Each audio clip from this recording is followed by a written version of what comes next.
नमस्कार. मालिकेच्या उद्याच्या भागामध्ये आपल्याला पाहायला मिळणार आहे की इकडे लीला आलेली आहे. त्यामुळे आजींना खूप आनंद झालेला आहे.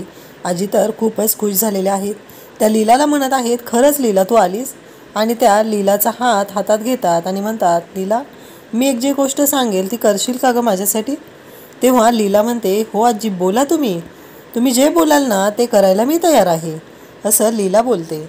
त्या क्षणी आजी लीलाचा हात घेतात. तिथेच एजे असतो आणि लीलाचा हात घेतात आणि एजेच्या हातात ठेवतात आणि म्हणतात की माझ्यासाठी तुम्ही दोघं लग्न करा.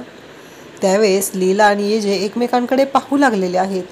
आता आईच्या आरोग्यासाठी, आपल्या आईच्या इच्छेसाठी एजे लीलासोबत लग्न करतील का? आणि त्याचबरोबर लीलाचं काय म्हणणं असेल? लीलाला वाटतंय का एजेंशी लग्न करावं? हे आपल्याला पाहायला मिळणार आहे. अशाच अपडेटसाठी चॅनलला सबस्क्राईब करा. थँक्यू.